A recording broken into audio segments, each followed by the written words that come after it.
Greetings. At this point in my career as a musical theater writer, I have had a few industry readings. I have a few under my belt. And on top of that, I've seen quite a few of these little beasts as well, being invited as an industry professional. But to many of you writers out there who haven't gotten to the point yet of needing to do one of these industry readings, they can remain a bit of a mystery. So, what are they? How are they different from other types of readings? And at what stage or stages are industry readings something you should consider? All great questions that I will attempt to answer today, along with providing some lessons learned about industry readings for you to take away with you. There's a lot to chat about, so let's dive in. So, first and foremost, the reason that I'm bringing this up right now is because I recently did one of these just about a month ago. It had been quite a few years since my last one, which was in 2019, so pre-pandemic times, by about 4 months. It was late 2019. And some things have changed, but most things are pretty similar to the previous ones that I have done.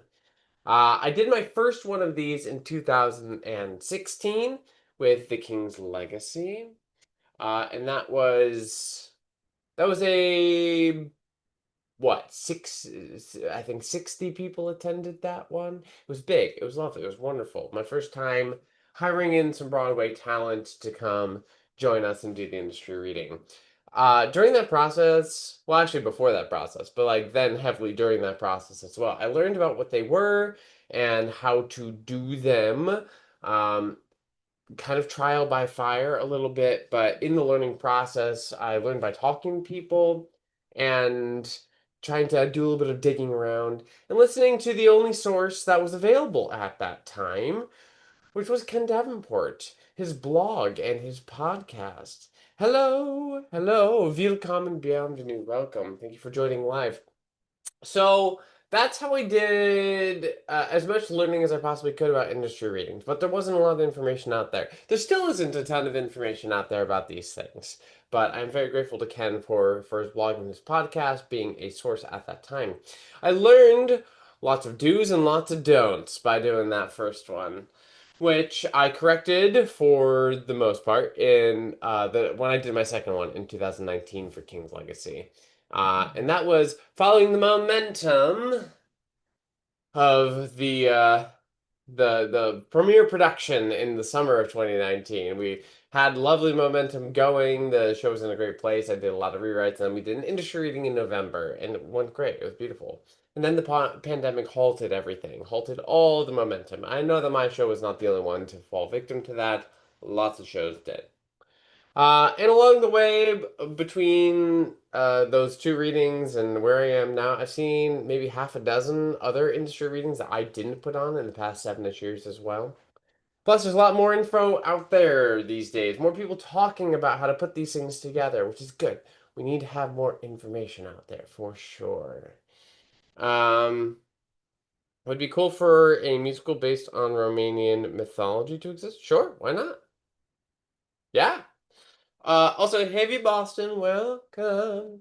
Also, yeah, hi, hello, thank you for joining me live or on the replay. If you don't know me, I'm Ratty, aka Musical Theater Writer Guy, aka your musical theater writing coach. So, hi, hello, welcome. We are diving into industry readings today. So let's start with what is an industry reading? Industry reading may also be called an invited industry reading. This is a presentation of your entire musical for an invited audience of industry professionals with the intention of getting some folks on board to help bring the show toward its next steps. Now, if that sounds just a little bit vague, that's on purpose. Because industry readings can come in a lot of different shapes, sizes, and forms. They can be typical staged readings, staged, don't forget staged readings are not actually staged, they're at music stands. They can be typical staged readings under the Actors Equity Association 29-hour reading guidelines. That's what we did last month in our industry reading was we used those guidelines with the purpose of getting eyes and ears on the piece from theaters, companies, and other artistic professionals who you hope will become collaborators as the piece moves forward. Collaborators not in the writing of it, but collaborators in terms of production team. Directors, designers, producers, managers, theater companies who want to develop, do a reading, do a production, that sort of thing. They can also be longer workshop type. Woo! Good morning. Workshop type presentations that are more staged and involved than the 29-hour guidelines allow for, with the purpose of getting producers on board for the next major production, whether in conjunction with a regional theater, like using an enhancement deal, or elsewhere, or else how. Um, and they can also be gigantic backers audition type, semi-staged workshop production style presentations. Those things often cost between $20,000 to $40,000, with the intent of getting investors on board as the show makes its way toward a big run on Broadway or a different similar tier of production. So the backers audition is kind of a separate thing, but it is technically still an industry reading of a type. These are all very different types of industry readings and require you and your show to be in completely different stages of development. So hopefully that helps provide a little bit of clarity. Oh, hey, Donalyn, welcome back. A little bit of clarity on the different types and what you may want to do versus what you may not want to do for yourself and what you're doing on your shows. So, once more, the three kind of categories I want you to think about these things are uh, whether or not you're following the 29-hour stage reading guidelines for the first two types is totally up to you. But that first one is that is it more of an industry reading to get professionals in the room to come on board as collaborators, as production team members, versus the type of presentation that's more about getting theaters and producers on board, especially headed toward a first production or major workshop development moment, versus the big old backers audition because you're headed to Broadway or West End or national tour or wherever you're headed. Okay. Are those strict guidelines? They are not. They are not. Break the rules. Live in between. Live in the gray area, my friend. The world's not black and white. Anywho. So those are three things you can think about. How's that? All right, before we move on to lessons learned, of which there are 10 I would like to impart to you today through some wisdom. There's a couple upcoming things y'all should know about from my end of stuff. First and foremost, hi, if you haven't seen, the new tiers of the Musical Theater Writing Collective are now open and available, including that free tier that people have been asking me to create for a couple of years. I finally had that capability to do it. So we now have a free tier. Other membership tiers that exist. There's also a collaboration tier that is it's $20 for the entire year. Like it's nothing, friends. Join it. And that gives you the ability to add your shows into the New Musicals database, as well as add yourself into the Musical Theater Writers Directory, which is a way to not only get found by other people, but also to look for collaborators, be found by potential collaborators. Because what's the big thing y'all ask me about? Where do I find my collaborators? Come join at the collaboration tier. Put yourself into the directory. That'll be a great starting place.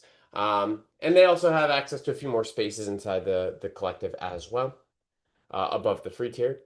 And then there's, of course, the full membership still available. That's $444 for the year or $47 a month. And it's great. You get all the things, all the resources, all the workshops, all the everything. There's no extra cost for anything. It's great. It's lovely. It's wonderful. Come join us. We have some good stuff coming up. I'll tell you about that in a second. And then there's also a new tier because there are many of you out there who are not musical theater writers, but love working with musical theater writers and love working on new musicals. And so the other thing I've been asked about for the past several years is, hey, I'd love to be a member, but not like a full member. I want to do like I want to connect with the people, but I'm not a writer, so I don't need all the resources. So there's now also a creative partner membership as well. And that is for theaters, theater companies, actors, directors, designers, musical directors, stage managers, anyone who loves working on new musical theater, wants to be a part of the process, wants to meet people while they're still writing and developing. That is for you. I think it is, not think, I know. It's $5 a month or $50 for the year. and I just create a creative partners database as well, so we can start having people put themselves in there, so us writers know who to work with, who wants to work with us. So those things are upcoming, or not upcoming, excuse me. Those things are now live and available. So check it out. Use the links in the description below to go take a look. And then upcoming stuff, because I mentioned that. We have a New Year's workshop I did this past year. It was requested I do it again. So it's great. It's called Map Your Year in Creativity. It's on Sunday, the 11th of January at 1 p.m. US Eastern Time. And that is free for all full-tier members of the collective. And then it's a suggested price of $20.26 because 2026, but it is pay what you can. So if you're not a member, you can still come. And then also there's stuff coming up for collective members as well, but that is inside their spaces, so they know about that. Anyway, onward we go. Okay, so those are the things upcoming. Also, I will do an Ask Me Anything at the end of today, like I always do as well, so stick around. Okay, let's go into our 10 lessons learned from doing and attending industry readings of all types. Here we go. Number one, only do an industry reading when your show is ready for one, knowing that you will likely not feel ready, but your show may need it. Okay, so try not to do an industry reading when your show's not ready for it, because that's going to be a waste of time, energy, and money. But if you're waiting for you to personally feel ready to do it, you might be waiting a very long time. So your show's got to be ready, but you likely will not feel ready. That's usually a good time to put one together. Okay, so first and foremost, go there. And like when I say ready for an industry reading, I do mean that you no longer need just like a friend's reading or a closed reading sort of situation. At this point, maybe you've even done festivals or open readings and you know that this thing needs other collaborators or needs other eyes or needs a workshop, needs a production. Not that you want those, but the show needs it. That's when you want to do an industry reading, for sure. Um, Heck yeah. Thanks, JT. I appreciate it. And nice to see you. All right, number two, you will need to raise money, which means you may be self-producing this thing or a part of the money-raising team. Depends on the reading and the kind of reading, right? So, I mean, if we're doing a backers audition, you have producers already on board at that point, and it is part of their job to be raising that money for that reading. They will probably also ask you to be a part of that money-raising team as well. In terms of the other readings, you're going to be raising the money, whether that is through crowdfunding or personally asking the people you know, love, and trust, or if your show is for or about a specific community, maybe you want to go and find money in those areas, those communities, or maybe you've got a couple rich friends, which good on you. But you're going to want to raise that money, and if you have to pay out of pocket for these things, you may have to pay out of pocket. For my first two, I paid out of pocket. Is that true? I think that's true because I raised money for, yeah, for my first two industry readings, I paid out of pocket for those. But we raised money for this last one, so that is a lesson. Number three, hey, 29 hours is short. So if you're using the equity 29-hour guidelines, which you will be for most of these, there's not going to be nearly as much time as you'd like there to be. 29 hours in total between all rehearsal time and presentation time is so small, and it has to happen within a week. So just know that you're gonna feel crunched for time. That's okay. It's built like that. Number four, the majority of the rehearsal time will be teaching music and more surface level character work. If you are extraordinarily lucky and you get through music fast and people really came prepared and you can dive in deeper, then great, that's awesome. Don't expect that. Expect that the majority of your time by far is going to be spent teaching music. When I did my King's Legacy industry readings, we maybe had 2 or 4 hours total of non-music time in the rehearsal process. That was it. Because, I mean, that show is complex music, it's big, there's a lot of it. Versus Twirl, we only spent about, I think, half the time or a little less than the 29 hours in order to uh, get through all the music and feel like we had a decent handle on it before we got to dive into the character work, which is great. We got to talk so much more about that stuff. But don't expect it, okay? 29 hours is short. Number 5. You may be able to make changes during the 7 days, but don't plan on being able to. Again, this kind of goes with the previous one. 29 hours is short. So 29 hours across, again, 7 days. So if you want to be making changes, it's going to be hard to get those changes into the room and onto the people, especially if there's any music changes. Cuts are always easier, right? The general rule of thumb here is it's easy to cut. It's easy to change like a couple words or a phrase inside a line, but if we're bringing in new pages, that's tougher. New songs, even tougher. We were very lucky in November with ours that we got to do as many changes as we were able to do. We rewrote some lyrics and actually like 2 whole songs. And then also brought in a bunch of pages, did a whole bunch of cutting. So we were lucky, but I've never been able to do that in this process before. I think it was just the nature of that show. Number 6, you will not be able to pay everyone what they are worth. And acknowledging that goes a long way. Just gonna have to get comfortable with the fact that, hey, actors' time, energy, actors, director, musical director, all these people, their time and their energy are going to be worth so much more than you have funds available. Most of the time. I mean, if you're able to raise a crap ton of money and it's not a problem and you can pay everyone what they're worth, right? You'll get some lovely big names and that's wonderful. But most of the time, you're not going to be able to do that. You're going to be offering small stipends that you can afford or only kind of afford, and you're going to offer that to people, and you're likely going to feel a little bit bad about that because you want to pay them more, and that's natural. And also, just to recognize that no one, actors, directors, musical directors, they're not signing on board to do a reading, an industry reading, thinking that they're going to get rich or that they're going to be paid fully what they're worth. But they're all going to have their own threshold for like, do I want to accept that number or do I not? Do I want to say I could do it for that number but try to negotiate higher? You'll just have to feel it out. But I think it goes a very, very, very long way with people when you acknowledge, hey, I know your time, energy, and talent is worth so much more than this number I'm presenting to you right now. And here's the deal. Here's what our money situation is, and this is what we can do. We know we can do. Does that work for you? And give them the opportunity to say yes, no, or ask the question of, can you do it for X amount more?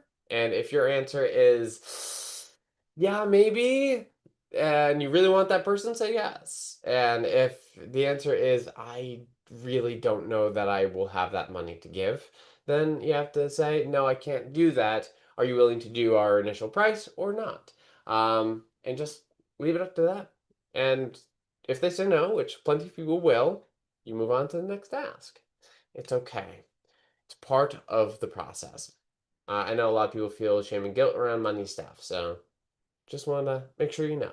Number 7, finding people is a pain in the butt, and it will take longer than it feels like it should, so start early. People always think, it's fine. There's so many actors out there. Find someone, and it'll be pretty quick. No, no, no, no, no. Between the whole like you have to do a lot of work in order to create the asks to reach out in the first place and do the research on who you want to reach out to, or work with a casting director who's helping you, or having your director and your musical director help you, or getting referrals to friends of friends, or like people you know like and trust in the industry and asking their opinions, or do it just like diving through the research on people as names and recommendations are coming. It takes forever. Start early. So with our November reading, we started about 6 weeks ahead of time. And we still Well, we never found a musical director. We ended up having it be so I MD'd, which we were lucky because I can MD. And then we had someone else play the show for the presentation in our last rehearsal day. So we went through like 2 dozen musical directors. Everyone was busy. I've never had that happen before. But like that was for one position. And we went through 2 dozen people. So many people. And then throw on top of that, how big is your cast? How many people do you need to cast? Do you know these people or do you have to go searching? It's just important to know that the process takes a long time. So pay. Number 8. Invite all the people you are connected to in the industry who are a fit for your show. Even if it feels like a little bit of a stretch, or if you haven't spoken in a while. The worst thing that can happen is that they never write back. The next worst thing that could happen is that they say no. And they probably won't even give a reason. And if they do, it's probably because they're not available at that time. And that's okay, right? So invite all those people who seem like a good fit for your show, even if it's a stretch, because again, it gives them the opportunity to say no. Now, if people don't write back, it is kind of a pain when people don't write back. I think it's kind of rude. That being said, everyone's busy and it's hard to answer all of our emails. But reach out, follow up, follow up a third time, and that's it. If you never get an answer, or if you eventually get a no, you just gotta let it be. I will say a lot of people who want to come, but who cannot, will say things like, I want to be there, but I am unable to, unfortunately. Or they will say, I want to be there. Is there going to be a recording I can watch or I can listen to? Or another presentation that I can attend in the future? Right? The people who have interest will make sure that you know they have interest. And everyone else will either just say, no, thank you, or will ghost you, which is an unfortunate thing that we have standardized in this business. I don't know. Just say you're not available. I don't know. It's weird to me. Anyway, make the asks, because you never know who will say yes. Number 9. Get a nice studio that fits your show's size and vibe at one of the reputable spaces in Midtown Manhattan. Don't make people trek, because they won't. They simply won't. um, I've always done my industry readings at nice studio places in Manhattan, so I've never had an issue with this. But boy, have I heard the horror stories. I've also attended a couple of industry readings that were a little off the beaten path. Not super far off, not far enough that I didn't go, but where I live in New York City, it's pretty easy to get to most places, so like it was okay. But if you're doing your industry reading at some cool Gothic church, that's awesome. But if it's in the depths of Brooklyn, you're gonna get a lot fewer people coming, right? Midtown Manhattan. Go to a place we all know, like, and trust, and that has good space, good lighting, good seats, lots of amenities available for people. I know it's an expense, but really, the fewer things that cause friction in this process to get people into the seats, that's going to increase your numbers of who attends. So I strongly, strongly, strongly suggest this. And number 10, before I am done with this little moment, and then we can do some Ask Me Anything, is choose a work day daytime. Generally on a Monday, if you can, but Tuesday through Thursday are also okay. This surprises people. It surprised me early in my career too. But daytimes are when people are at the office and doing their work and they want an excuse to leave the office. And also, like, it's much harder to get people once they're through their workday to then tack something on after work. So avoid evenings, avoid Fridays and weekends because people are either going to be not available or they're out of town. And also avoid typical show schedule times because we're talking about doing these things in New York, like avoid the typical Broadway and off-Broadway schedule times. Especially Broadway times. Off-Broadway is more varied, I guess. But workday, daytime, Mondays are best, but Tuesday through Thursday is doable. Okay? Daytime. Preferably afternoon. early or mid-afternoon. So sometimes shows will do two presentations, like a noon and a 3 p.m., just to try to catch more people during the day. So those are my 10 lessons learned. So what did we do today? We learned all about industry readings. I gave you 3 different categories to think about for your industry readings, then 10 lessons learned. Hopefully that was helpful. Thank you to all of you who are here live and listening to that, and for those of you watching on the replay. I will stick around for some Ask Me Anythings. If you have things you want to ask about, please feel free. Um, and then just a reminder, new tiers of the Musical Theater Writing Collective, starting at free. Y'all asked. And I know it took me a while, but I delivered, finally delivered. So you can join us for free. Come find your people, come find your community. And if you want to find your collaborators, do the $20 a year, $20 per year, not per month, per year collaboration tier. So you can add your musicals and yourself to the directory in the database, as well as get additional spaces to go meet people, find your people. It's important. You have to find your people, everybody. It's what everyone asks for anyway. Um, and then, of course, if you want to join us in the full tier, come join us in the full tier membership. We have so much fun. Our next lab is on Monday. Reading series, quarterly cabarets, all sorts of fun things. Yeah, it's good. It's good stuff. All the resources. I'm in the middle of writing the book slash making the video curriculum. That's all about how to do a musical, start to finish. And I hope to have that up before the end of the spring. And that's just included in the full membership. And creative partners. If you're not a writer, but you love working with writers and on new musicals, come join us. Did you miss me saying which show the reading was for? You did not. I did not say. But if you've been paying attention, you know. Da, da, da. That was for the musical called Twirl. That is written by myself and Jackie Carnahan. What are the major differences between industry reading and the stage reading for receiving feedback to develop the work further? The difference between them in terms of feedback, okay, it's a good question. I wouldn't pit industry reading against staged reading. I would pit industry reading against developmental reading.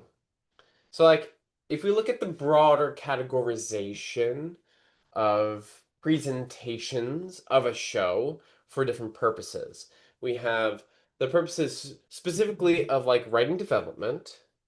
We've got the purposes of getting industry involved so you can move a show to its next steps. That's what we were talking about today. Then we have the presentation that is most of the time going to be for productions only, but I won't say strictly. And that is for audiences to get their reactions and thoughts to the piece and or just like hope that people love it and it runs forever, right? Each of these is going to be different in terms of the feedback to receive. So if we're looking at writing development, that's where you want to have people in the room who, again, you know, like, and trust. People who know about musical theater writing is great. So again, use like a place like the Collective or another community you belong to. If you've got writers who know what they're talking about and a good feedback system, you can get great feedback to continue working on the piece and developing it, going into the revision process. That's like anything from a closed casual home reading sort of thing to a standard just like closed reading with performers on the piece. All the way could be more open readings or festivals, that sort of thing. But you still are trying to fill the room with your friends, your people, industry professionals whose feedback you want, that sort of thing versus that industry reading stuff that we were talking about today, which is more about getting people on board with your show to move it to the next steps, whatever type it is that you're talking about. Not that you can't get feedback, though. You're going to want to hear what people who did come think about your show, why they are excited about it or not excited about it, or they want to keep their eyes on it, but they're not ready to sign on yet. You want to hear those things for sure. Any thoughts they have on the writing as well. Once you have non-writers giving feedback, though, you're gonna really need to dig into the subtext of what they're saying, so you don't just start making changes willy-nilly, because everyone has ideas. But The ideas are just the tangible way that they're telling you what they liked or didn't like, and you have to find out what's underneath. So talk to everybody. You also want to invite your friends and people whose feedback you know you're going to want on the piece as well into those rooms, those spaces. Fill out the seats. Make sure that people who love you are filling the room, that sort of thing as well.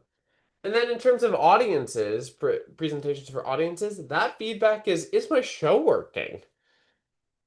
You have to be a little selective about who's in the audience, right? You want to make sure you're working with your target audience, preferably, because if it's not your target audience, then the reactions may be less important to the feedback process for you in terms of making changes. But yeah, that's what I would say as a broad categorization.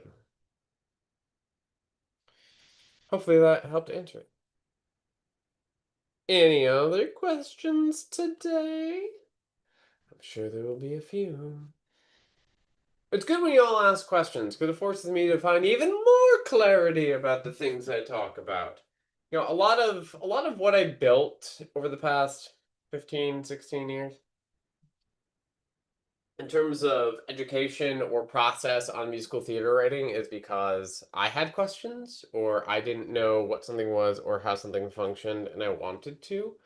Um, So when you all ask even more clarifying questions, it helps me to interrogate the things I've thought or created or processes and categorizations to try to make it all even more tangible. Sure, no problem. I'm glad it was useful. Any other questions or thoughts today? Oh, while we're paused though, while you're coming up with those questions, just a reminder, I said this last week on our Write With Me session. Our next Write With Me will be Friday, the 2nd of January. So next week, there should be a video out. I know a lot of people will be on the holiday break, but there should be a standard video out. And then in 2 weeks from today, we'll be back on live stream for a Write With Me session. I don't know what's after that. We will find out together when we get there. 2026, yeah. 2026. All right. Well, it doesn't sound like we have any more questions.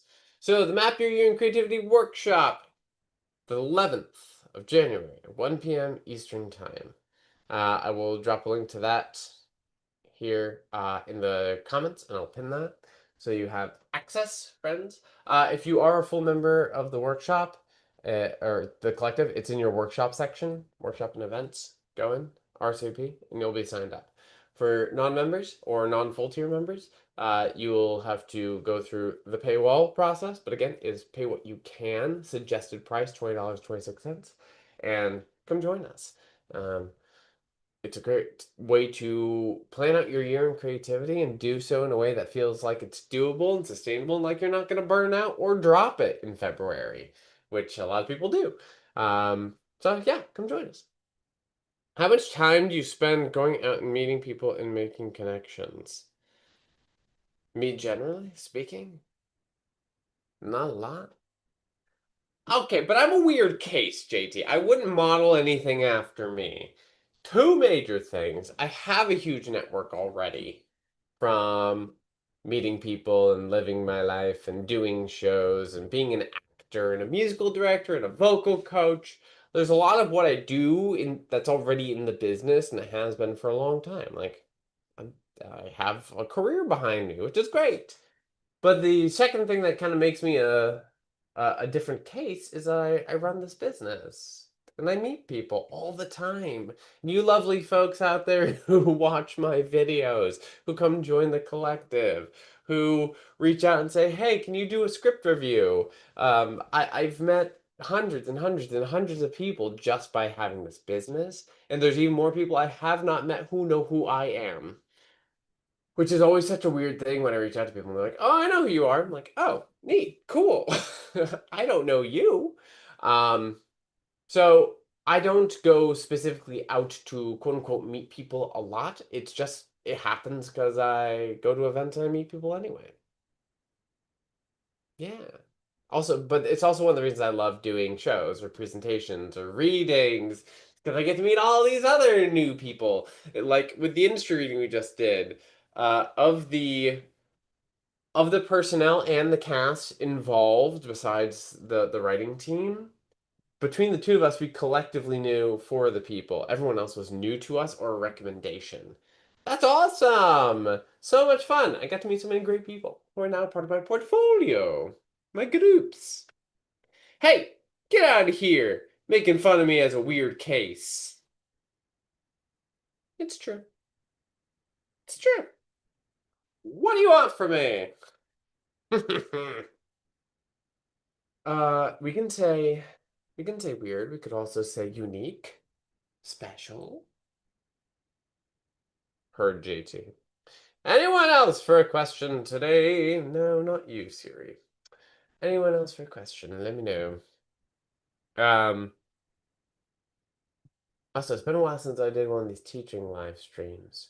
Y'all, let me know what topics you want me to cover next for these teaching ones. I like to do lessons learned sort of a stuff, sort of stuff. I thought about doing a kind of looking back at the year on Broadway sort of thing, but I don't know. All the publications cover that stuff, like the top 10s and the top 25s of Broadway and off Broadway and performances and shows. It's like, I don't know if the audience thinks that's interesting, but you can tell me if you do. And if there's other topics you'd like me to cover on the live streams, I'm happy to do it. Otherwise, y'all, thanks for being here. If there are uh, other things you want me to cover, tell me. If you're going to come join us in the collective, please do come join us. I hope to see you at the New Year's workshop on the 11th of January. And I hope you learn some stuff about industry readings. And Write With Me session on Friday, the 2nd of January. So, have a wonderful rest of your holiday season. A beautiful and peaceful new year. Try to get some rest in, everybody, if you can. It's been a rough year. And otherwise, I adore you all. Thank you for being here. I look forward to the next time.